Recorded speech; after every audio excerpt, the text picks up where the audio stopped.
Let me just tell you a little story. As I was growing up, I used to own a farm.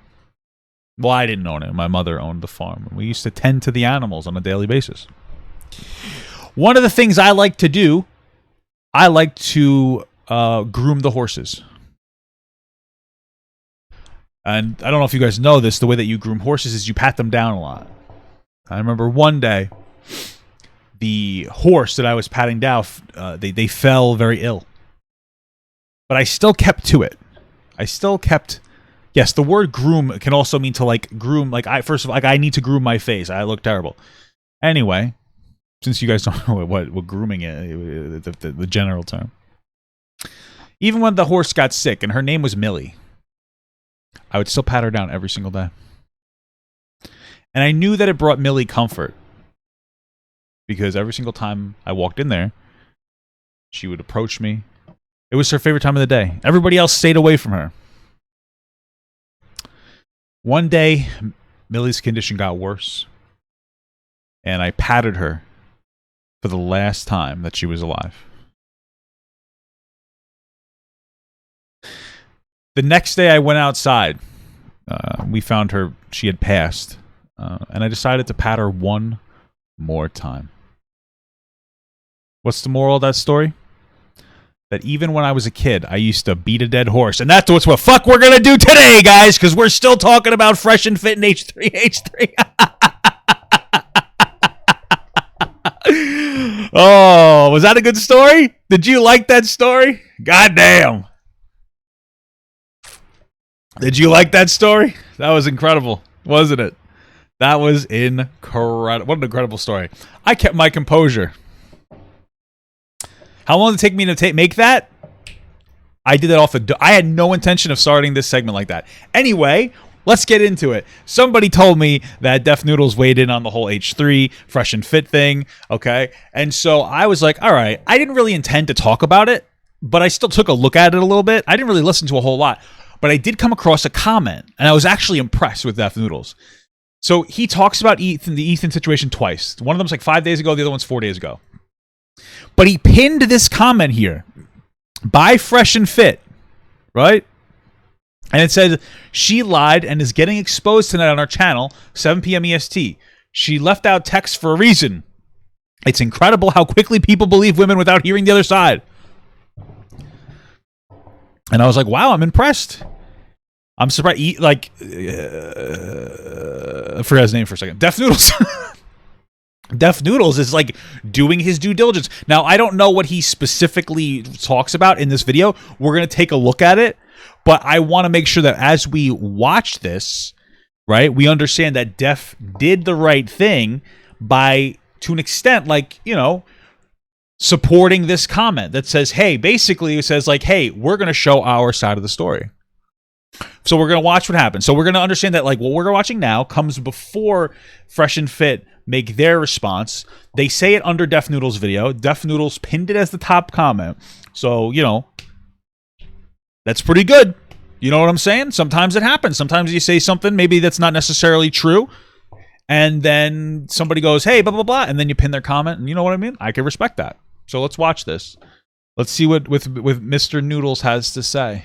Anyway, shifting gears to Ethan Klein. Recently had somebody who was a guest on the Fresh and Fit podcast call into his show to expose the Fresh and Fit podcast. And there are a lot of different sound bites about this whole situation. Here's a moment where she described some of the guidelines or rules that they had on the Fresh and Fit set. They told us to take off our shoes. They said that there's no shoes and no vaping because they said that if you vape, they think the fire alarm's going to go off. What people don't seem to understand is that the reason why the Fresh and Fit podcast requests that all their guests remove their shoes and don't vape is because their set is sacred. It's like a temple.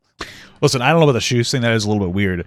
Maybe it's to not get anything dirty. What I will say, I think that's part of like some Asian cultures is take your shoes off before you come inside. So hey, let's not get racist here, guys. What I will say though is that like it's their house and it's their set, and they don't want vape smell. Who cares? Like I feel like it's not an unreal. Hey, please don't vape in our set. That's it. Just don't vape. That's the way that I look at it. And I'm like, okay, it's just like a respectful thing to do. When you go there, you have to worship them. Otherwise, get the fuck out. They had like this, I believe he was the sound tech guy because he kept telling us to speak into the mic, but he told us the rules. So he came up to us and he told us, listen, like when you go on, you have to speak into the mic. You can't interrupt Myron. They said that you can disagree with him until the sun comes up as long as you wait for your turn and you let him speak. That's what they said. Let's be real. I mean, that sounds fair. My understanding is their perspective was like, hey, we like it when everybody waits their turn. Right? Their whole thing was media trained. Now, I haven't watched enough of their stuff. For all I know, they're constantly interrupting the women and they're pieces of shit. But I don't actually watch them other than the 6 hours I had to watch because, you know, for research purposes. But like that's a fair if the way that they're displaying it, the Fresh and Fit is accurate, which again, you know, for all you know, it probably is. They're just trying to say, hey, don't talk over someone else, wait your turn. And then when they showed the clip of them talking, they did just that. And Myron actually even said to her in the podcast, you can interrupt me because, specifically her, because she was having a trouble coming up with an argument that she was trying to perpetuate. You know. Real folks, if an alpha male is getting interrupted all the time, they're not going to be able to express themselves freely. People should know to never interrupt an alpha male. Otherwise, they're going to have to go home afterwards and cry on the pillow. I mean, Def Noodles. listen, Def. You do see, you need that advice. Don't like you. That seems to be. Don't interrupt me. I'm an alpha male. That seems to be your kind of mantra as well. I'm just saying, based on our interaction, I got about maybe 15% of that conversation we had was from my end. Can't look at yourself in the monitor, like, or the chat. And then there was they also took our phones before we went live. Like they took all of our phones in a basket, so we couldn't use our phones. They want to make sure they're not being recorded, so that. Well, I think they just want to make sure that you're not on your phone and being distracted because it would be disrespectful to their podcast. Listen, I you know, here's the thing: when you're, you know, you got to dress for the job you want. It seems like they have like a very professional idea of what their set is, and they're committing to it to develop a brand. Oh, I mean, okay, I think it's fun. I mean, I don't care. I think that it makes sense. I don't like them, but from a professional perspective, it makes sense to do. Nobody steals their bits, which they do every single day for hours on a live stream. There was this other guy that worked for him. I just know that he's the one that does the streaming before the live to show people like what's going on behind the scenes and stuff.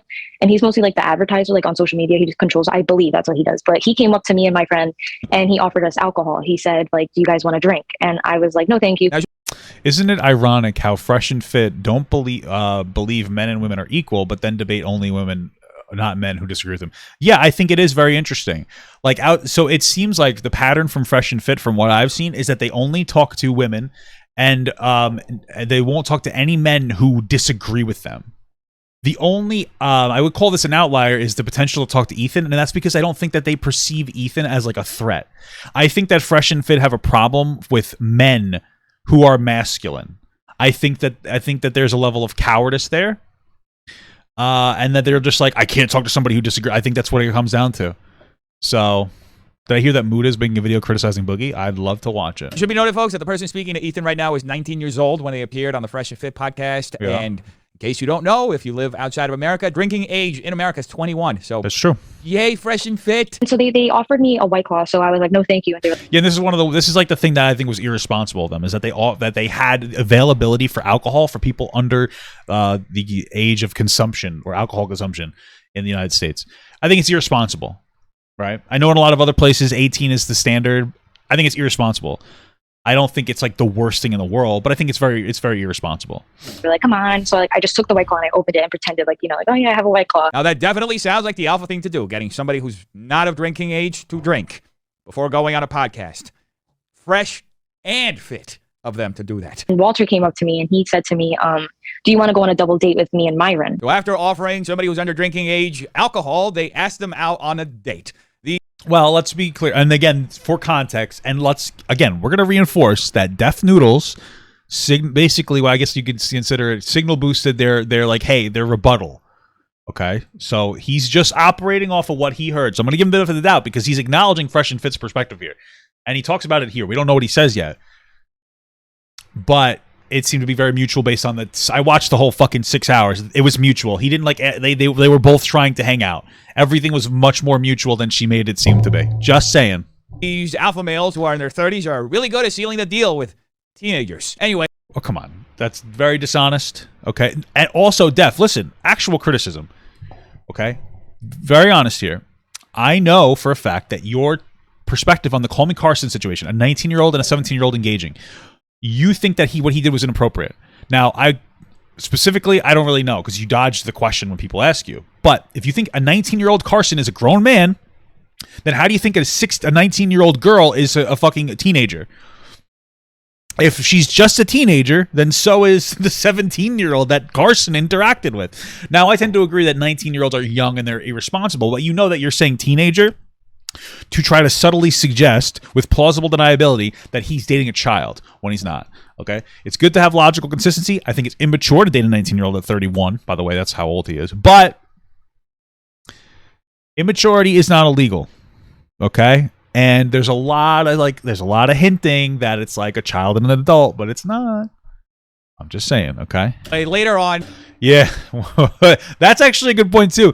He said when it's a black boy, he's a grown man. When it's a white adult, she's a teenager. That's actually a good point because when we had the whole conversation about like the Killick thing, originally they said Killick was 19 and the girl was 15. He was actually 17. But he was labeled as a grown man at 19 years old. A grown male predator. Right, and I think that I don't know if Def did it, but I think that people were still referring to him as an adult, even when they found out he was 17. So it's interesting how we talk about these double standards, but like in a lot of instances, and like this is a complicated conversation to have, but like in a lot of instances, when it comes to a 19-year-old boy, they're a man. When it's a 19-year-old girl, she's a girl. You know what I mean? You know, 19-year-old male is a man, a 19-year-old female is a woman or is a girl. You get my point, okay? You get my point. Legal doesn't mean it's okay. Shut up. I mean, you're right. Legal doesn't always mean it's okay. But generally speaking, legal does mean that it's okay. Our laws are reflections of our morals or moral values in society. Okay? It's okay based on if we would make the argument that if we increase the age of consent, that people would generally adhere to the law, so they would change their behavior based on that. Okay? You need to understand, like, the law, like, yes, the law is teaching people it's okay. So if you don't think it's an okay behavior, you can advocate against it, but understand that you're the outlier and you're operating against society's wishes, and that you need to understand that, like, this is a behavior from our birth through our entire developmental cycle.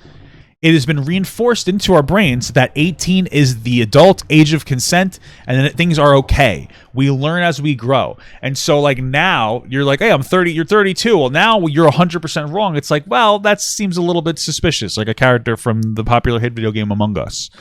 Okay? It feels a lot like you guys are just trying to backpedal and trying to find a defensible position after Ethan pulled a girl on and he called Myron a predator. He did. I mean, I watched his follow-up. He constantly said that he likes to go after girls, that he constantly likes to coerce women into sex. That's what Ethan said. It seems like you're really just trying to double down on your perspective. That is wrong. Okay?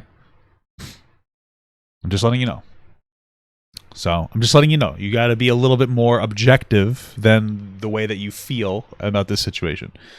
Okay? And she describes how she and Myron allegedly got together. She shares several text messages between them, and then this disturbing incident happened. I'm on my phone. He's on his phone. And I remember, again, I was speaking about my views. Once again, he just jumps on top of me and starts making out with me. Wow. Like trying to kiss me and stuff. And so I'm like, I have my hands like on him where it's like I don't want him like laying on me like intimately, so I'm just holding my hands up. I don't know if that's a good idea. You know, with this guy, he's a former Fed, so he may see that as a sign to violate someone. This was about like, well, let's keep in mind that even based on her own story, there were multiple places where like he would make reasonable assumptions that she was interested in kissing him for going for the first move, right? Yeah, I had a blood test today. Yeah, I had 10 vials of blood drawn, right? And this is one of those kind of dances that ends up happening. So like from everything that had happened from his perspective, the way that she told the story originally, it's like, oh, they went out together and then she went back to his place willingly. And then they went into his bedroom willingly, or they went to his place willingly. And then like he went for a kiss because he got the signs that she wanted to kiss. And then she said she stopped.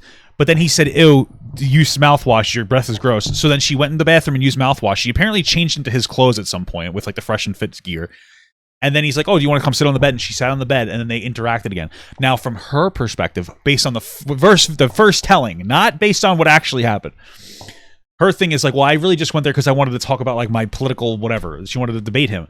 But And then she went to a situation that felt uncomfortable, but he never forced her in there. And I'm just letting you know. And it gets to this like kind of, this is where the nuance of, comes into play, where it's like you have on one hand a person who is getting the signals to kiss, and you're showing the signals, but on the other hand, the person is uncomfortable.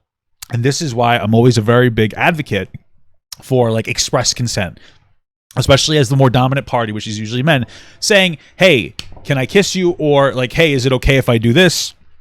And checking in, or even if you don't do that, before anything you say, you can, like, just saying, seriously, just saying, hey, at any time you can tell me to stop and we're done. That dispels a lot of fear. Okay? That's the conversation that needs to be had based on her original telling of the story. Now it is actually a false telling of the story because they showed a lot of information. The biggest narrative she pushed was that she never wanted to be alone with him, but she actually was very interested in being alone with him. Like the point is that she tried to make it seem like she never wanted a one-on-one and she was never interested, but the texts show that she was actually rather interested. So, you know, kind of once your credibility kind of gets nay-nayed on through those text messages, it's hard to take your story seriously. Like I had said, I think that her biggest issue was that he made comments about her breasts, and that really offended her because he was being a dickhead about it. All right, back into it. Max a minute long, and I was wearing like this shirt, and it's like a very loose shirt, whatever, and he basically lifts up the shirt and made a comment, and then I was like, I'm done, I'm over this. Wow, so the guys who run an alpha male podcast and offer terrible advice turned out to be creeps. And then what I will say too is that she asked him to drive her home, which is a little bizarre if you're that uncomfortable with him. I think that you should drive people home if, you know, whatever, but you know, if you're that uncomfortable, why would you want him driving you home and leaving you alone in a car? So it's a little bit weird. Just saying. Could have seen that one coming. We're going to go ahead and address the bullshit allegations that came in. As y'all know, Ethan let a girl call into the show that had been on the podcast before, and she said a whole bunch of fucking lies. Yeah, I don't know where she got all that stuff from, man. Uh-oh, folks, they're going to respond already? How very fresh and fit of them. Her biggest mistake is she doesn't realize that, and I'll tell y'all this, there's a reason she didn't show the text messages, there's a reason why she was very ambiguous in what she did, and there's a reason why she sent screenshots versus the entire conversation. So I got all that stuff because I always keep receipts. Whoa, he sounds confident. Let's see what his receipts are. I got gotcha, bitch. 11 pages of fucking notes where I got it down to this fucking second, guys. Every single thing she lied about. So I was meticulous about this, man. She's about to take a big fat fucking L. Anyway, folks, they actually don't present their defense. They say they're going to make a dedicated video responding to all of it. So we'll have to wait and see what Myron's side of the story is and how he plans on discrediting the woman who came forward. And if this gets any bigger, which it probably will, let's see what happens. Anyway, folks, shifting gears to... All right, it wasn't that bad. It was like a little cringe, but it was actually not that bad of a coverage. So... it wasn't that bad, I gotta say. Considering the Ethan bias, it was a pretty decent coverage. I'm surprised. Now we're gonna get to the second part. Now, I first want to show you guys this because I thought this was funny. This is the disclaimer that Def Noodles leaves on his videos. Disclaimer: this is not a news show and should not be taken as such. Everything stated in this video is opinion commentary created strictly for entertainment purposes. The commentary is often satirical, so please adjust your expectations and interpretations accordingly. The show is produced independently by Dennis, whatever the fuck his last name is. I just don't know how to pronounce it. The sole owner of all associated trademarks and copyrights. Interesting that you felt the need to put that in there. Let's see what your coverage on Fresh and Fit after their 6-hour stream came out. I wonder if you watched the whole thing. I certainly did, and it was fun. I have brain rot. Same thing at this point. Anyway, folks, the Fresh and Fit podcast responded to a woman who called into the H3 podcast and makes a very serious allegation. Oh, by the way, I didn't say that. He didn't.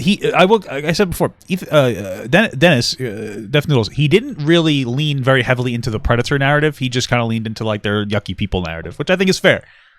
Okay. Them specifically against Myron, and it's a 6-hour long live stream where they go over text messages and a whole bunch of other things that I played balloons the whole time we watched it.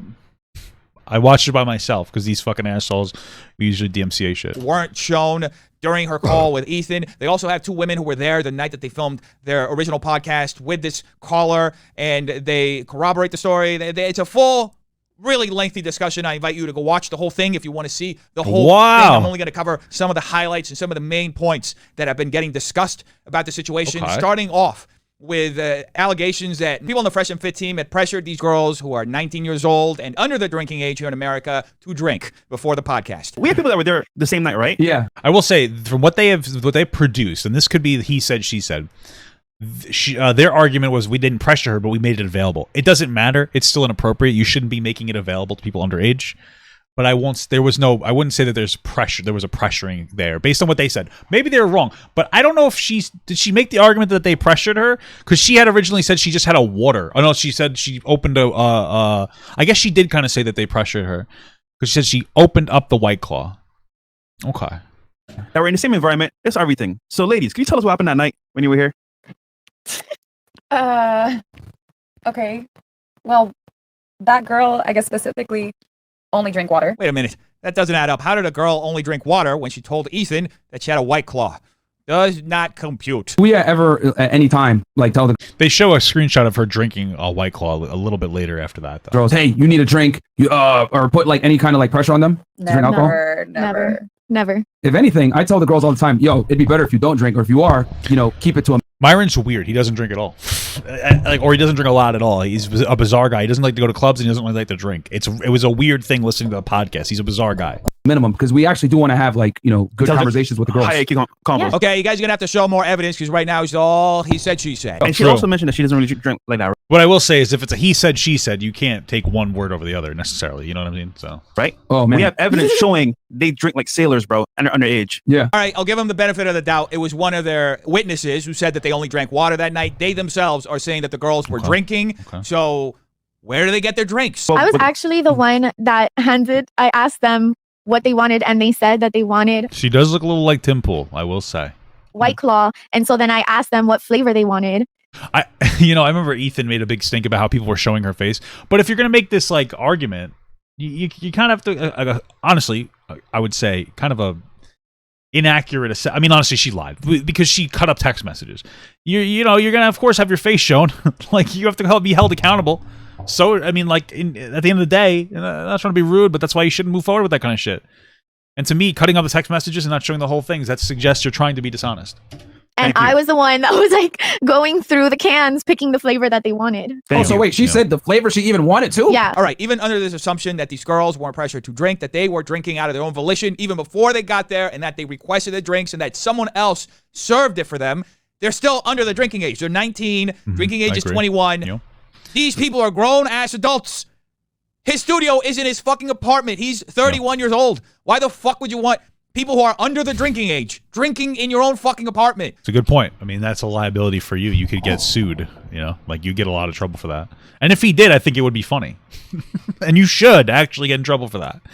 It would be very funny if the cops got involved and they fined him or something. That would be funny because you deserve it. You should be monitoring that. You're the fucking, you are, I guess, the homeowner. So if they drink on their own time, that's their own fucking problem. But she's in your fucking residence drinking. Stupid. Anyway, about 4 hours later on the podcast, Myron ends up responding to allegations that he had allegedly sexually harassed her after she left and came back to it. You know what's interesting here? I want to say, because he used the term sexually harassed. Chances are, either Dennis might actually think that she's sexually harassed, but I do want to have a conversation about something really quick. We oftentimes on the internet use the wrong terms to describe things, or we use terms that we don't believe. So, for instance, people were like having a meltdown because when Ethan said like, it sounds like he assaulted you. I was like, okay, he's trying to push this narrative that he raped her, and they're like, he didn't say that. And it's like, well, that's because on the internet nobody uses the correct language. I do. I'll say sexually assaulted. I'll say raped. Right. I'll use the correct language. Ethan doesn't, and he even reinforced his point, saying that he thinks that like he literally said in like the follow-up that he's constantly coercing women into sex. That's rape, okay? Do you know what coercion is? Okay? Here we go. I spelt it wrong. Coercion. The practice of persuading somebody to do something by using force or threats. That would be you're raping somebody if you forcibly or you threaten them or you use force. Ethan said these words. So when he said assault, he means rape. Ethan, specifically. Not necessarily Def Noodles. The only reason I brought it up because I don't know if Def Noodles thinks it was sexual harassment or if it was like sexual assault, but he's like downplaying language. We downplay language a lot on the internet. A lot of people do for monetization purposes. That means that every word gets lost in fucking translation. So sometimes we'll downplay the language in order to be more advertising palatable. And then sometimes we'll upplay the language to make it seem like it's worse than it is, right? So here it's like, they just assaulted them when he actually means rape. Or it's like, but you're a groomer when you actually mean that it's a 19-year-old hitting on a 17-year-old. It depends. It depends on this where we are, right? So his podcast studio, then they made out, then he told her to go wash her mouth, then she came back again, and then they made out again, and then it just got really awkward, and this is part of Myron's response. I really do wish, and this is okay, so I'm not gonna like shit on Def Noodles because I think that this is pretty fair coverage. I really honestly wish people were talking more about the fact that Myron picked up her shirt while they were like making out and made comments about her body that were just gross, and how on the podcast he laughed about it. Like he's like, yeah, I think I told her she had lopsided tits and she had piercings. I watched it. He said both those things. And like, is that illegal? No, but like that's really shitty, man. Like, could you like seriously sit back for a second and like take a step back and go like, okay, what would happen if that happened to you? Let's say you were interacting, girl or boy, doesn't matter. And something that you were insecure about, possibly. Somebody hyper-focused on it, laughed at you, and said, we're done.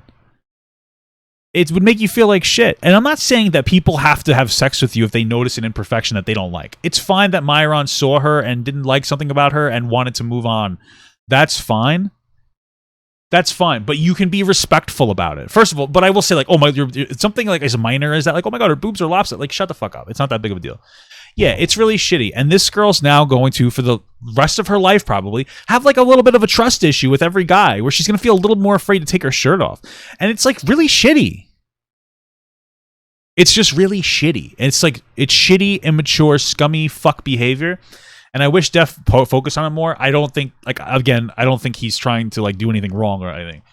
I don't think anybody's focusing on it not that much. That's the worst part. And to be honest with you, that's probably why she concocted this false accusation. It's not right what she did, but like on the other hand, like don't be disrespectful.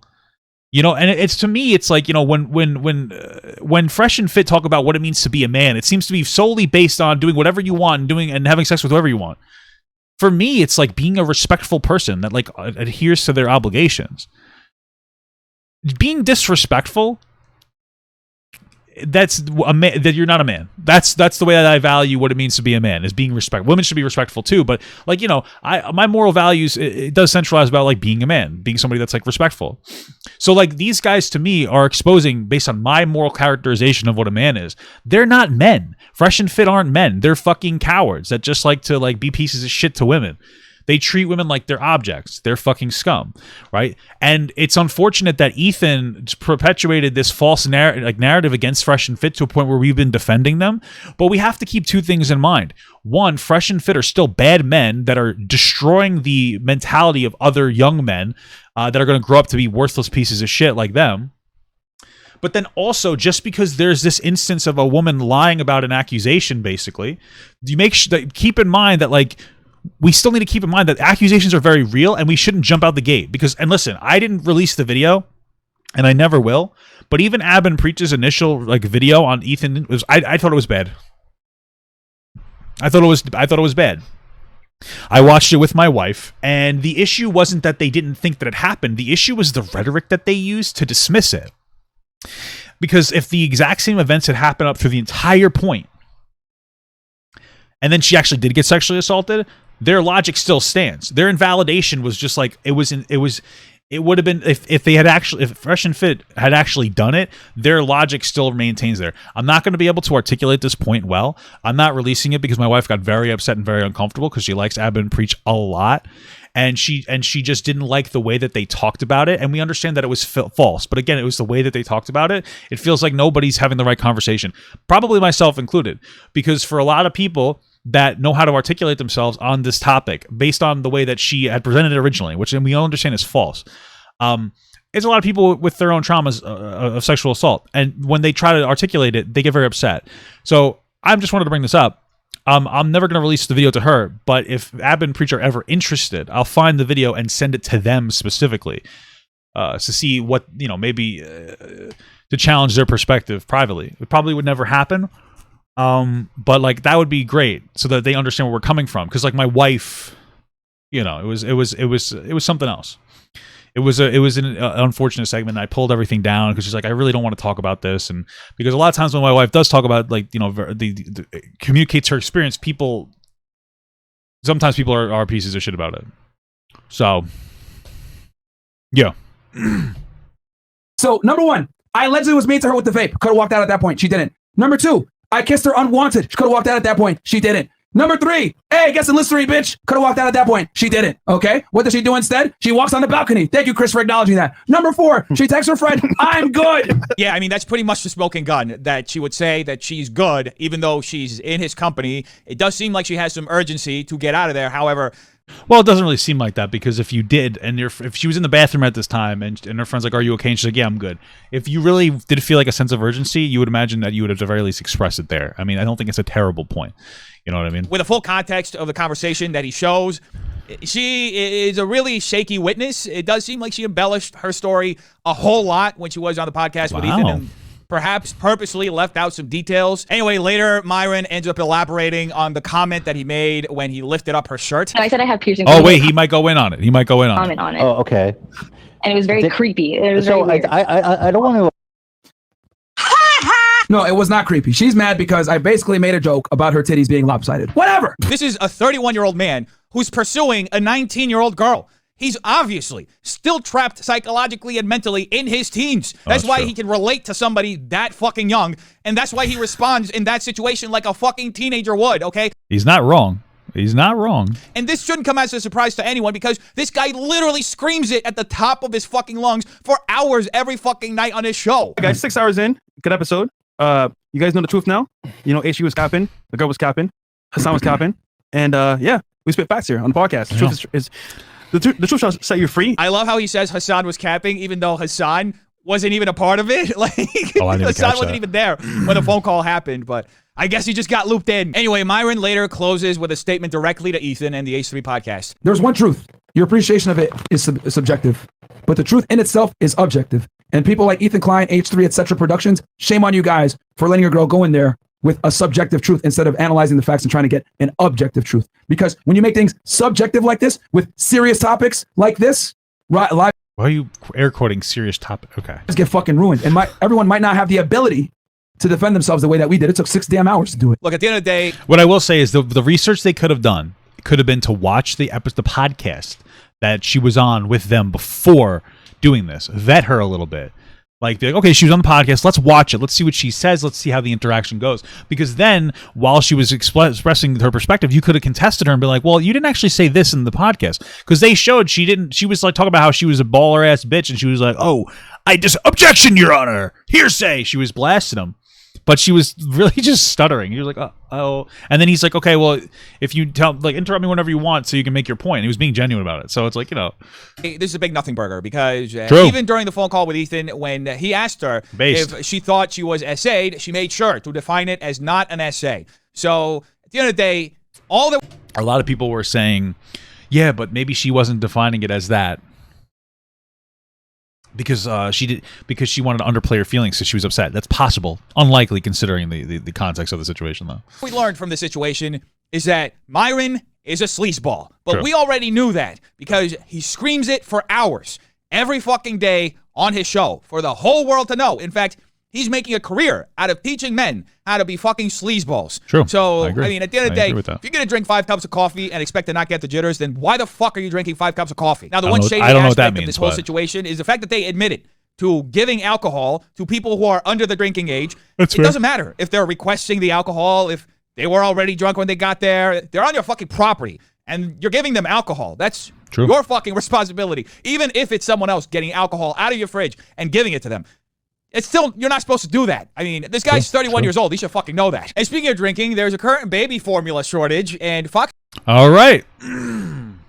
News is taking it very well. Very news. In a way, they are stockpiling formula, and they're using it, the government, for illegal immigrants. Isn't that right? Couldn't that be one of the causes, Leslie, of the shortage? Incredible. Yeah, man. Honestly, I can't really disagree with much that Dennis said. It was actually pretty impressive. So it's actually a pretty impressive take. I'm surprised. It was an unbiased take. I guess I have to say I respect that. I respect the take. Even the first one wasn't that bad given the context. He didn't go in that hard. He kind of just clowned on them for being creepy, which I think is a fair assessment. And, you know, Well, yeah, Def Noodles got his age right. Yeah, because Def actually watched the 6 hours. He did his research.